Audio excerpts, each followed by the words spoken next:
출애굽기 15장 한번 열어보겠습니다. 출애굽기 15장 1절과 2절 3절까지 같이 한번 읽어보겠습니다. 이때에 모세와 이스라엘 자손이 이 노래로 여호와께 노래하니 일러스되 내가 여호와를 찬송하리니 그는 높고 영화로우심이요 말과 그 탄자를 바다에 던지셨음이로다. 여호와는 나의 힘이요 노래시며 나의 구원이시로다. 그는 나의 하나님이시니 내가 그를 찬송할 것이요 내 아버지의 하나님이시니 내가 그를 높이리로다. 여호와는 용사시니 여호와는 그의 이름이시로다. 아멘. 쫓아오는 말과 그 탄자, 출애굽이라는 하나님의 놀라운 역사, 이 백성을 종살이하던 백성을 끌어내서 하나님이 원하시는 땅으로 지금 이끌어 가시는 이런 놀라운 역사를 대적하고 일어나는 원수의 움직임이 있다. 그들을 말과 그 탄자로 묘사하고 있습니다. 이들을 바다에 던져버리신 하나님이시다. 그리고 이 백성은 구원해 내셨다. 이렇게 말과 그 탄자 어디에 나옵니까 또? 요한계시록에도 나오죠. 4가지 말이 나오고 그 말과 탄자들이 있어요. 그리고 그것들은 전부 다 이 땅에 재앙을 가져오는 것들입니다. 그리고 이와 같은 것들은 제가 지난 시간에도 말씀드렸다시피 계시록에는 하나님의 이 마지막 때의 출애굽 내용이다. 하나님께서 지금 이 땅에 씨름하면서 사는 또 종살이하면서 살던 백성을 구원해내 가지고 이제 하나님이 원하시는 기업으로 이끌어 가려고 하시는데 이것을 그냥 어떻게든지 이 백성을 잡아 죽이려고 쫓아오는 그런 말과 탄자들이 나온단 말이죠. 여러 가지 재앙으로 옵니다. 그러나 그와 같은 말과 그 탄자를 바다에 던져버리시는 분은 옛날이나 지금이나 우리 하나님이시다. 그래서 그 백성들을 구원해 내신다 하는 그런 내용입니다. 이 모세의 노래 중에 11절을 한번 보시겠습니다. 여호와여 신중에 주와 같은 자가 누구니까 주와 같이 거룩함으로 영광스러우며 찬송할 만한 위엄이 있으며 기이한 일을 행하는 자가 누구니까. 들 가운데에서 우리 하나님과 같은 분이 없다. 우리 하나님과 같은 분이 누가 있느냐. 그러면 그 하나님은 너희 하나님은 뭐가 낫냐고 보니까 거룩함에 영광스러우신 분이다.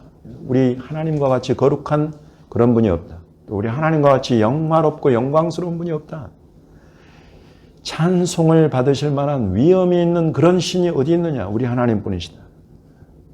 또 기이한 일을 행하신다. 여기 기이한 일, 펠레라고 하죠. 원더라고 하죠. 원더, 놀라운, 기이한. 이제 이것을 이사야서에 보면 기묘라고 거기서는 번역이 돼서 기묘자다. 기이하고 오묘한. 사람이 도저히 생각하거나 이루어낼 수 없는 그와 같은 어떤 일, 그와 같은 일을 하시는 어떤 존재. 지금 여기에서 그런 기이한 일을 행하신다. 무슨 일을 행하셨어요? 바로 지금 직전에 이 노래를 부르기 직전에 세상의 바다를 바람으로 돌려 세워가지고 양쪽으로 벽을 만들고 그곳에 길로 이 백성을 건너가게 하신 이런 펠레, 이건 누가 이걸 상상해나 했겠냐 말이죠. 사람으로서는 도저히 생각하거나 상상할 수 없는 그런 일들을 행하신다. 여러분 오늘 저와 여러분의 삶 속에 여러분 어려운 일들 또 어려운 상황들 누구나 다 맞닥뜨리고 있는 줄 압니다. 그와 같은 일들을 하나님 허락하시는 것은 펠레를 보여주시기 위함이신 줄 저는 믿습니다.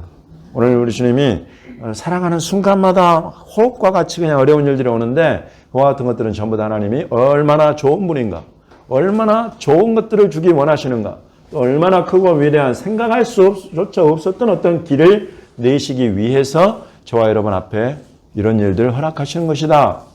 여러분 이렇게 믿으시면 틀림없어요. 분이 바로 우리 하나님이시다 이러면서 모세가 이 하나님을 노래하고 찬송하고 있다는 것입니다. 그리고 오늘 암송 구절이 나와요. 17절 같이 암송해 보겠습니다. 주께서 백성을 인도하사 그들을 주의 기업의 산에 심으시리이다. 여호와여 이는 주의 처소를 삼으시려고 예비하신 것이라. 주여 이것이 주의 손으로 세우신 성소로소이다. 아멘.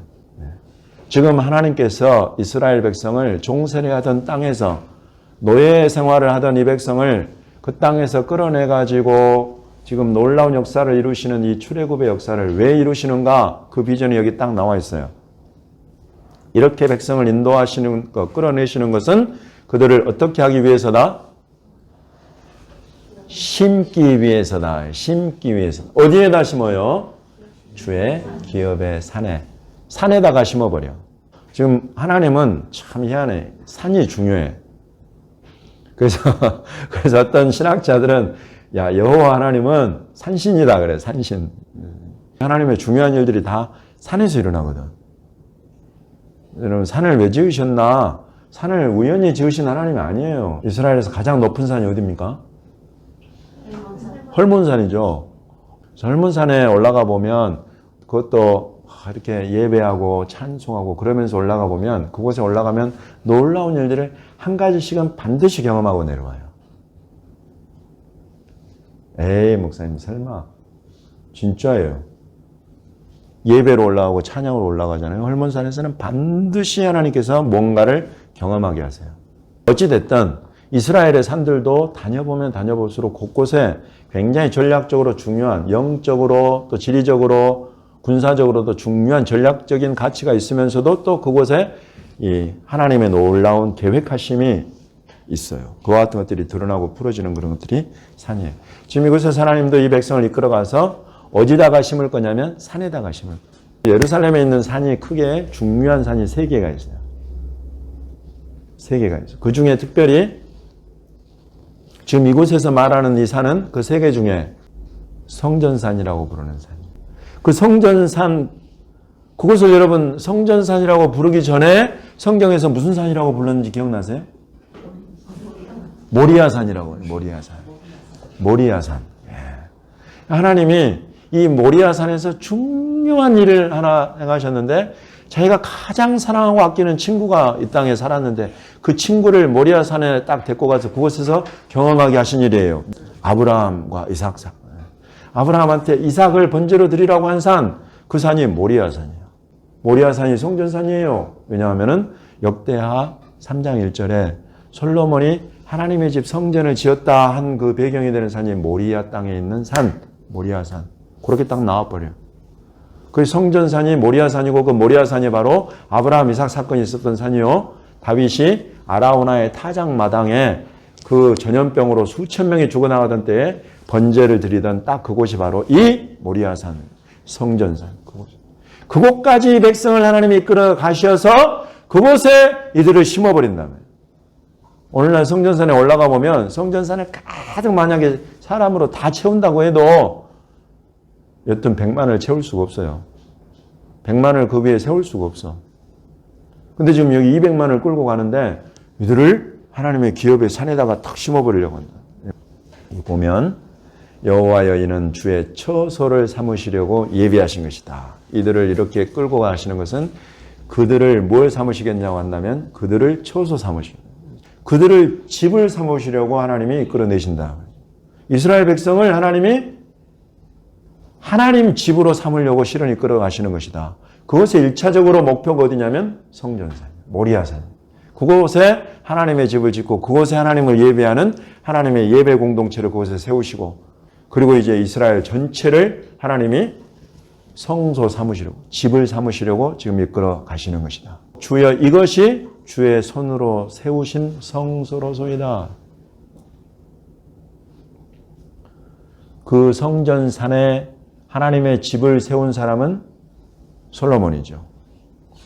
주님의 손으로 지었어요? 사람의 손으로 지었어요. 사람이 솔로몬과 두로왕 히람과 백향목들을 막 실어왔어요. 저와 여러분과 같은 백향목들을 막 싣고 가가지고 우리가 백향목 교회잖아요. 우리 교회 비전이 그래서 그런 거예요. 이 백향목을 이스라엘로 보내서 이스라엘에 하나님의 집을 지어봐요. 그게 이방 땅에서 굉장히 크게 자란 백향목의 놀라운 데스티니예요. 운명이었어요. 그래서 여러분 우리 교회와 선교회 이름이 백향목 교회예요. 우리는 이스라엘이 하나님의 집으로 세워진다는 이 모세의 노래 안에 15장 17절에 있는 이 비전. 요거 하나님 이루실 거다. 그 비전 우리가 이루어드리자 이거예요. 그래서 여러분 우리가 백향목 교회다. 백향목 성교회다. 딱 그렇게 이해하시면 틀림이 없어요. 이거 여러분 모세가 이 비전을 겨우 바다 하나 건너고 그곳에서 선포를 해. 그곳에서 성령의 감동으로 이 노래를 딱 지어 부르는 거예요. 이 백성이 갈 곳은 광야에서 그냥 이 수많은 뭡니까? 불뱀부터 해서 물이 없고 식량이 없고 막 여러분 대적이 나타나고 원수의 이 군대들이 나타나고 여러분 이 가운데에서 지고 무너지고 엎어져 가지고 다 죽으라고 하나님이 끌어내신 것이냐? 아니다 말이죠. 아닙니다. 지금 여러분과 저의 삶 속에 이 모양 저 모양의 공격과 어려움 그런 일들이 다 와 있어요. 그 가운데 넘어지고 엎드려서 죽으라고 하나님이 끌어내느냐? 아니다 말이죠. 절대 아닙니다. 주님이 저와 여러분을 이끌어내신 것은 반드시 이 산에 심으려고 하시는 거예요. 이 산에 하나님의 집으로 저와 여러분을 견고하게 심어서 하나님의 집을 삼으시려고 이끌어내신 것이다 말이죠. 그러니 여러분 지금 우리 앞에 담겨 있는 이와 같은 것들 그 가운데에 멸망하고 무너지고 엎드려져서 죽으라고 절대 아니에요. 반드시 이겨낼 힘을 반드시 살아갈 길을 구원의 길을 주님이 열어주신다 말이죠. 여러분 반드시 그렇게 하시는 주님이십니다. 이 비전이 이스라엘 백성을 출애굽 광야 생활 40년을 이끌어간 거예요. 이 비전이. 지금 여기에서 모세는 바다 딱 통과하고는 이 비전을 선포해버리는 것입니다. 이 백성 그 산에 가서 심경이 지기 전에 절대 광야에서 헤매다가 죽지 않는다. 이거 탁 선포해버리는 거예요. 18절 이 모세의 노래 마지막 절입니다. 같이 읽어보겠습니다. 여호와께서 영원 무궁하도록 다스리시도다 하였더라. 이제 그 집은 우리가 쉽게 이해하자고 집이라고 했지 집을 크게 두 글자로 만들어서 크게 바꾸면 나라가 되는 거야. 나라. 이런 집들을 크게 이제 확장시켜 하면 하나님의 집, 하나님의 나라가 돼요. 거기까지 우리 하나님은 그거 이루시려고 끌어내셨단 말이에요. 종살이야 된 백성 끌어내셨단 말이에요. 저와 여러분이 하나님의 나라가 될 줄 믿으십니까? 그것이 여러분 저와 여러분의 숙명이에요.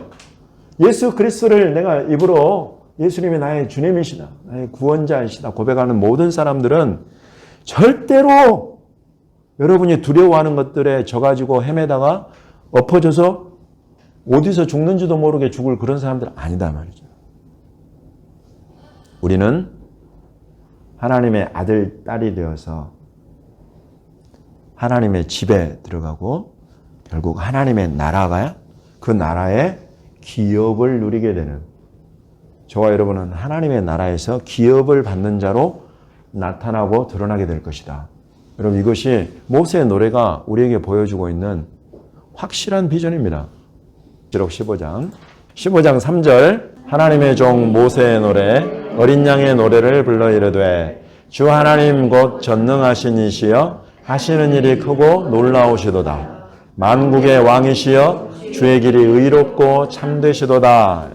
지금 우리 모세의 노래의 내용을 살펴본 것을 지금 계시록에서 이 사도 요한이 그 지금 사실은 모세의 노래를 거의 축약해서 이야기를 하고 있어요.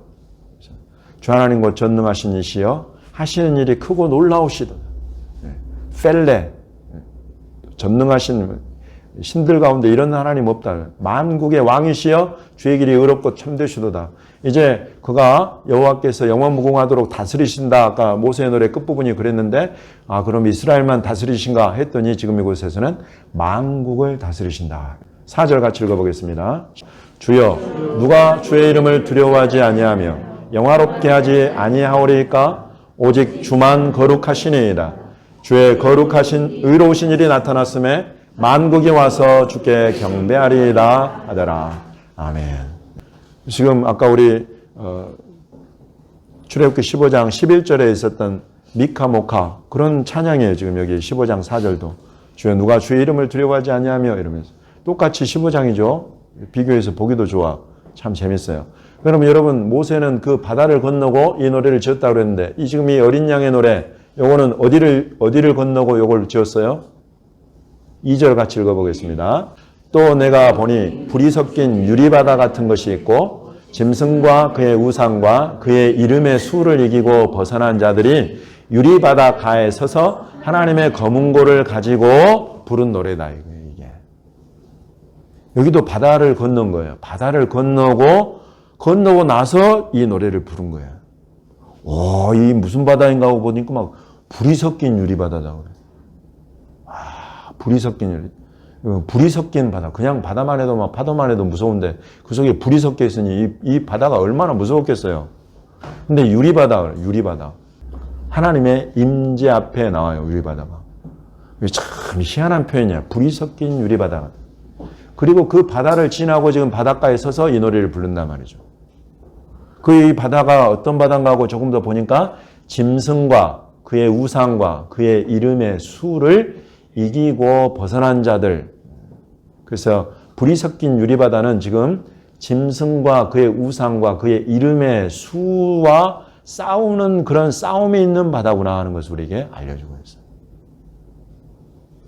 그래서 제가 여기 짐승과 그의 우상과 그의 이름의 수, 그의 이름의 수가 몇이에요? 666이잖아요. 그래서 아까 제가 굳이 병거 수를 666대 아니냐 막 이렇게 이야기를 한 거예요.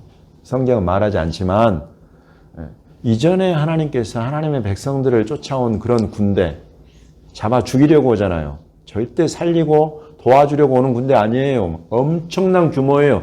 철병거 600대, 666대가 쫓아온다고 생각을 해보세요. 이 백성이. 겨우 지금 말이나 양이나 낙타나 이런 거나 끌고 가고 있을 텐데 곧 죽게 생겼는 거예요. 그와 같은 중에 하나님께서 그들을 바다에다가 딱 집어넣고는 완전히 엎어버립니다. 짐승이 쫓아와요. 그의 우상에게 경배하라고 그래요. 그의 이름의 수를 받으라고 그래요. 이마나 손에다가 그 수 받아라. 그렇지 않으면 너희 매매 못한다. 그런 큰 위기 상황으로 내몰리는 그런 때다. 죽느냐 사느냐 여러분 이런 때는. 그렇게 쫓아오는 그 짐승과 우상과 그 이름의 수 이것들과의 싸움. 불이 섞인 바다예요. 불이 섞인 바다. 그러나 유리바다라는 것은 그곳에 하나님께서 하나님의 백성들과 함께 계신다. 그 처절한 바다예요. 그 이겨낼 수 있는 힘을 임마누엘 예수와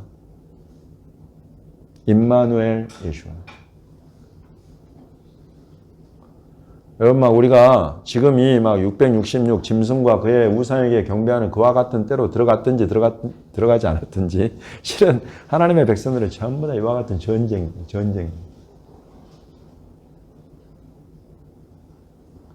전쟁 없는 사람 있어요? 손 들어보세요.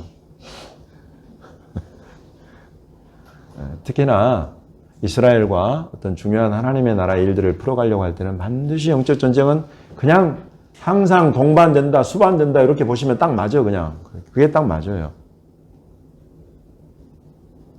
그거 어떻게 이길 거냐 말이죠. 이게 그냥 천천히 흐르는 실로아의 물처럼 그 정도의 전쟁으로 우리 가운데 있으면 우리가 얼마든지 컨트롤하면서 갈 수 있어요. 그런데 이런 물이 아니라 여러분 큰 나라들이 쳐들어와. 당시의 제국이라고 부르는 바벨론, 아수르, 이집트 제국들이 이스라엘로 쳐들어오는 상황이 된단 말이죠. 그런 정도의 큰 규모의 전쟁이 일어나 버려. 그럼 여러분 어떻게 하실 거예요? 그게 이스라엘이지만 여러분 그 이스라엘은 이제 우리가 그런 영적 전쟁을 다 맞닥뜨려야 돼요. 크고 작은 전쟁. 근데 그것들 가운데 갑자기 어떤 규모가 감당하기 어려울 정도 그렇게 느껴지는 큰 전쟁이 올 때도 있다 말이에요. 여러분 인생에 그래요. 어떻게 감당할 거예요? 그럴 때 감당하라고 주신 이름이 이사야 7장 임마누엘이다. 목에까지 요 강물이 너무나 넘실넘실 되면서 천천히 흐르는 물이 아니라 강물이 흘러가지고 내 목까지 지금 턱 밑에까지 차올라와서 여기서 이제 요것만 딱 내려가면 바로 죽게 생겼어. 여러분 이 정도까지 차와 버린단 말이죠.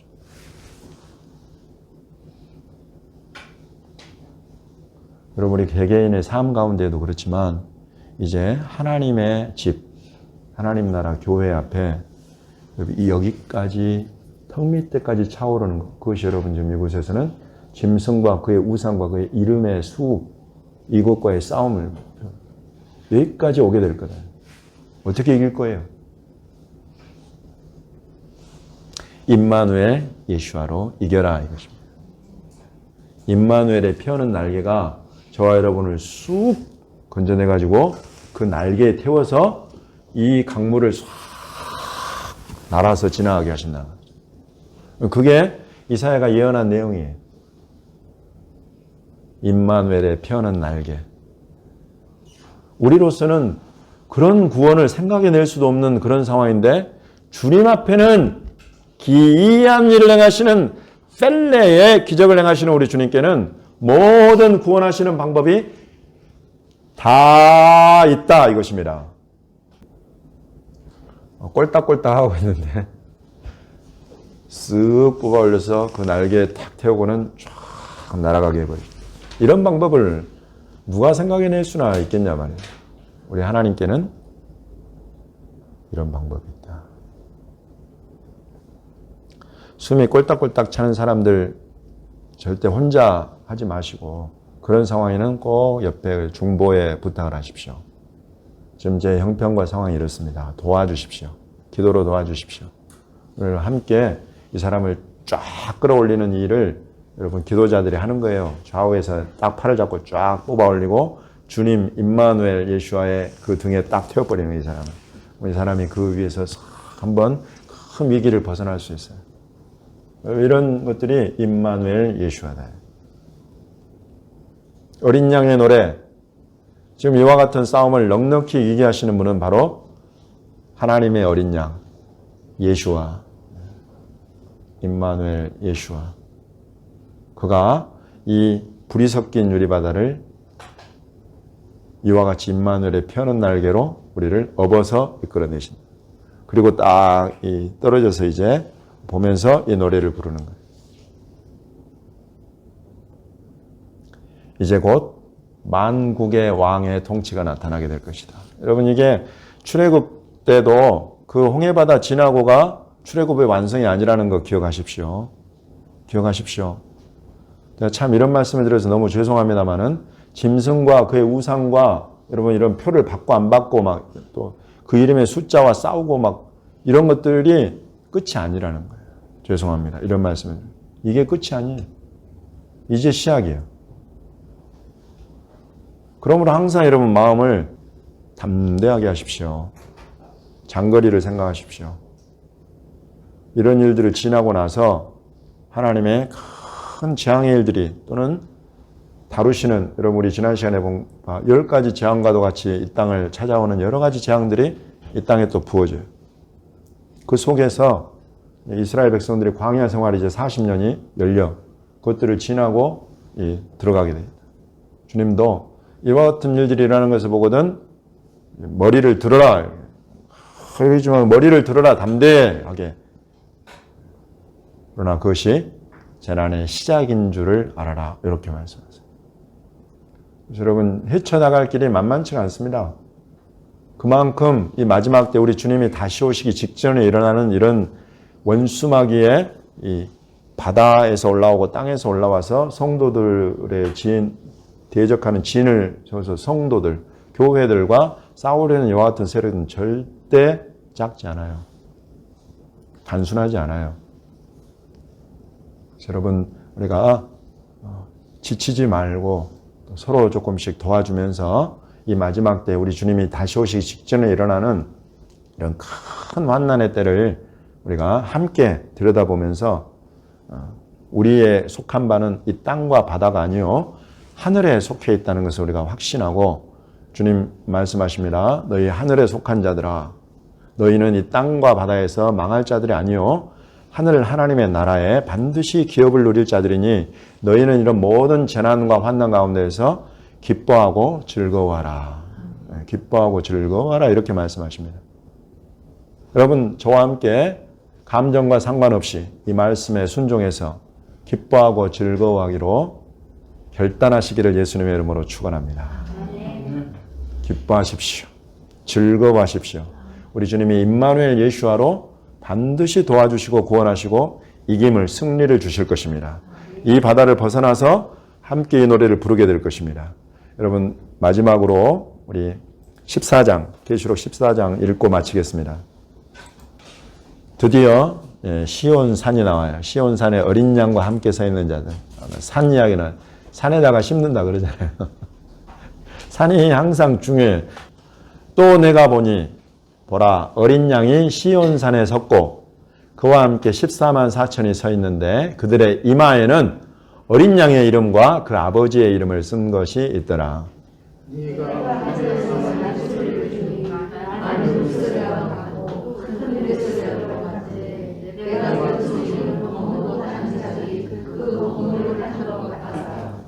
그들이 보좌 앞과 내 생물과 장로들 앞에서 새 노래를 부르니 땅에서 속량함을 받은 14만 4천 밖에는 능히 이 노래를 배울 자가 없더라.